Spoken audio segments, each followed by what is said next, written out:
بسم اللہ الرحمن الرحیم۔ کھول کے دیکھ چشم دل آتا ہے لطف کیا نماز میں، ہر طرف آتا ہے نظر نور خدا نماز میں۔ میرے دوستوں، میرے برخورداروں، اٹھو، اٹھ کر نوافل بھی ادا کر لو، فرائض بھی ادا کر لو، سنتوں کی پابندی کیا کرو اگر اللہ کو راضی کرنا ہے اور اپنی صحت کو برقرار رکھنا ہے۔ یہ نماز بھی ہمارے لیے ایک ورزش عبادت بھی ہے اور جسم کی حرکت و سکنات میں اس میں ورزش ہے۔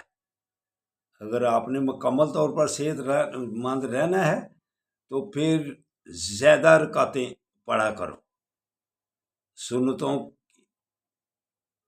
کمی چھوڑ دو اور زیادہ سنتوں باقاعدگی سے پڑھا کرو۔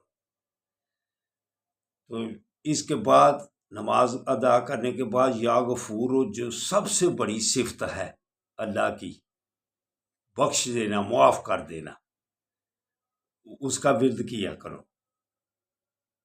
تو اگر اپنے حقیقی صحت رکھنی ہے تو غیبت سے بچ جاؤ، دوسرے مسلمان کو خراب کرنے سے بچ جاؤ۔ تو غیبت پتہ کیا ہے؟ غیبت یہ ہے کہ اس میں وہ فعل موجود ہو جس کا آپ ذکر کر رہے ہیں اور دوسروں کے سامنے بیان کر رہے ہیں۔ دوسرے کی عزت کو خراب کرنا اور اس کی بات کرنا، یہ ہے غیبت۔ تو غیبت کتنی ہوتی ہے؟ ایک دفعہ آپ صلی اللہ علیہ وسلم عائشہ صدیقہ رضی اللہ عنہا کے ساتھ بیٹھے ہوئے تھے، تو انہوں نے کہا، ایک عورت جا رہی تھی، اس کے متعلق کہا کہ یہ کتنے چھوٹے قد کی ہے، کتنی گٹھنی ہے۔ تو آپ صلی اللہ علیہ وسلم نے ارشاد فرمایا، اس کی غیبت کر دی ہے تو نے۔ تو عائشہ صدیقہ رضی اللہ تعالی عنہا عرض کرتی ہیں، یا رسول اللہ، وہ تو ہے ہی چھوٹے قد کی۔ آپ نے فرمایا، اگر وہ تھوڑی سی بڑی ہوتی تو آپ کہہ دیتی چھوٹے کی قد کی ہے تو وہ تو بتان ہو جاتا، وہ چھوٹے قد کی ہے اسی لیے غیبت ہے۔ تو میرے دوستوں، میرے برخورداروں، کئی دوست کہتے ہیں ہم منہ پر بھی جو بات کر دیتے ہیں تو پیچھے بھی بات کرتے ہیں، وہ غیبت سے، وہ کب غیبت ہوتی ہے؟